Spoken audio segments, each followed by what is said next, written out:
Assalamualaikum warahmatullahi wabarakatuh. Halo semuanya. Jadi ceritanya hari ini saya mau berbagi informasi tentang Gunung Rinjani serta destinasi wisata yang ada di sekitarnya.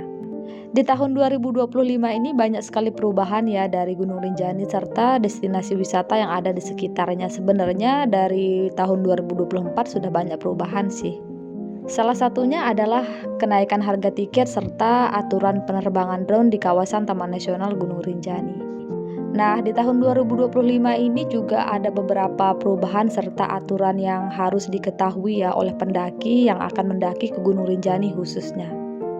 Yang banyak sekali dikeluhkan oleh pendaki-pendaki yang mendaki ke Gunung Rinjani ini biasanya adalah sampah yang ada di Gunung Rinjani ini sendiri. Nah, sehingga dari pihak Taman Nasional Gunung Rinjani saat ini berupaya untuk mengurangi banyaknya sampah yang ada ataupun sampah yang dihasilkan dari Gunung Rinjani ini sendiri.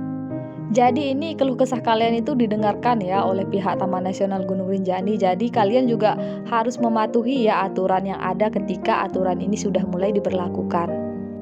Karena yang sebenarnya membuat sampah membeludak itu ya pendaki itu sendiri sih sebenarnya, walaupun nggak semua pendaki melakukannya tapi sebagian besar. Kalau bukan pendaki yang melakukannya ya siapa lagi gitu kan.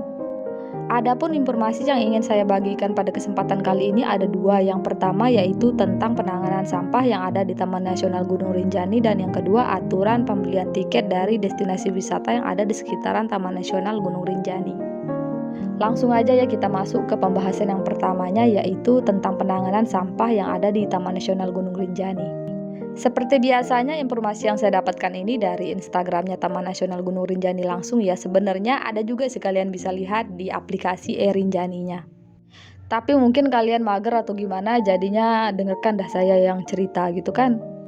Untuk menanggulangi atau mengatasi permasalahan sampah yang ada di Taman Nasional Gunung Rinjani ini, pihak dari Taman Nasional Gunung Rinjani mengeluarkan program yang namanya itu Gorinjani Zero Waste.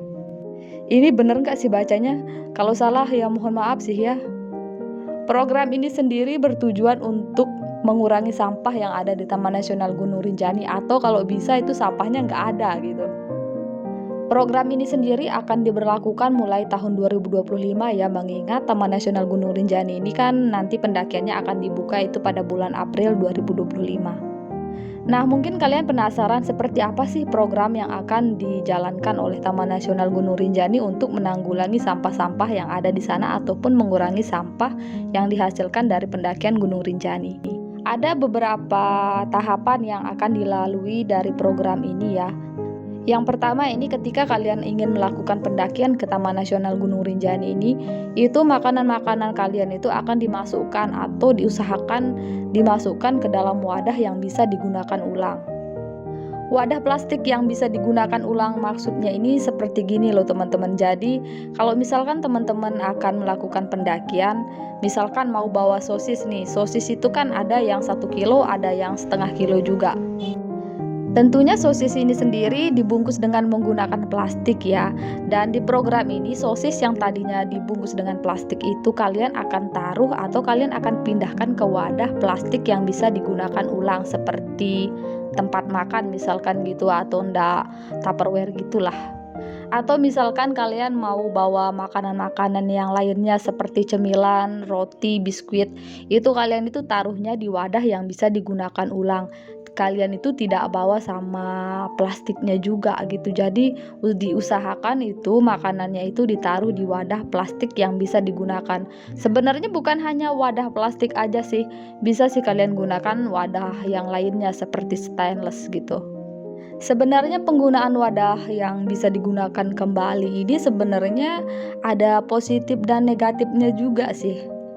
Sepengalaman saya menggunakan wadah yang bisa digunakan ulang ini cukup ribet ya.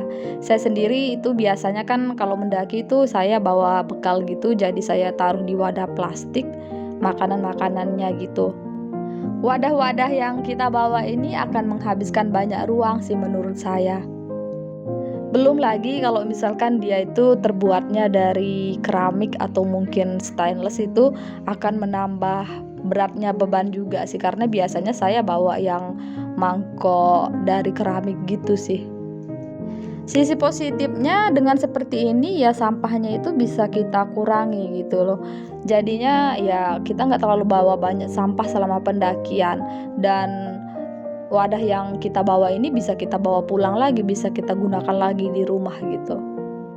Setelah makanan-makanan kalian ini kalian taruh di wadah plastik yang bisa digunakan ulang gitu, nantinya barang kalian ini akan dicek kembali sama pihak Taman Nasional Gunung Rinjaninya ketika akan melakukan check-in, untuk memastikan apakah kalian ini benar-benar menaruh makanan kalian atau logistik yang kalian bawa ini di wadah yang bisa digunakan ulang.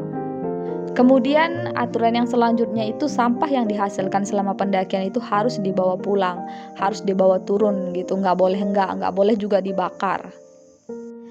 Kemudian nanti pas kalian turun dari Gunung Rinjaninya sendiri, kalian itu akan dicek kembali nih sampahnya berapa, sampahnya apa-apa aja, apakah sampahnya dibawa pulang atau enggak gitu.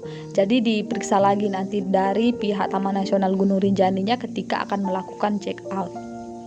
Tentunya keberhasilan dari program ini bukan hanya dari satu pihak aja ya. Jadi kita sebagai pendaki juga harus mengikuti aturan yang ada, serta pengelola juga harus menertibkan pendaki-pendaki yang akan melakukan pendakian ke Gunung Rinjani. Kalau nggak berjalan dua-duanya ya nggak bisa.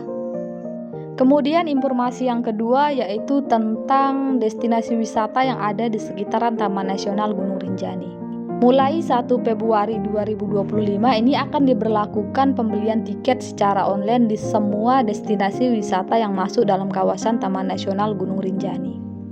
Ini salah satunya itu air terjun Mayong Pola, air terjun Jeruk Manis, air terjun Mangku Sakti, Bukit Kondo, Bukit Gedong. Ada juga Treng Wilis, Telaga Biru, serta wisata-wisata yang lainnya yang masuk dalam kawasan Taman Nasional Gunung Rinjani. Dan sepertinya harga tiketnya juga akan disesuaikan ya dengan aturan yang kemarin. Sepertinya ini semua destinasi wisatanya ini akan dinaikkan gitu loh harga tiketnya. Sebenarnya beberapa bukit yang masuk Taman Nasional Gunung Rinjani ini juga sudah naik sih tiketnya, seperti Bukit Kondo serta Sapana Propo. Kalau menurut saya ini agak ribet juga sih, karena kalau destinasi wisata yang selain pendakian gitu, ini kan banyak sekali gitu pengunjungnya, bukan hanya mereka yang suka melakukan pendakian. Ya seperti emak-emak contohnya gitu kan, dan nggak semua emak-emak bisa menggunakan handphone ya, sepertinya sih ini akan sedikit mempersulit wisatawan untuk berkunjung ke destinasi wisata yang masuk dalam kawasan Taman Nasional Gunung Rinjani ini. Dan untuk tiketnya ini saya nggak tahu apakah dia unlimited atau enggak ya. Ini tiketnya mengikuti yang destinasi wisata pendakian atau gimana gitu. Mungkin besok kalau udah mulai diberlakukan, saya coba cek ya di aplikasi Taman Nasional Gunung Rinjaninya untuk menambah informasi yang kalian dapatkan. Oke, kayaknya ini aja sih informasi yang bisa saya bagikan pada kesempatan kali ini. Nanti kalau ada updatean lagi, saya akan bagikan lagi. Semoga video ini bisa bermanfaat serta menghibur teman-teman semuanya. Sampai jumpa di video selanjutnya.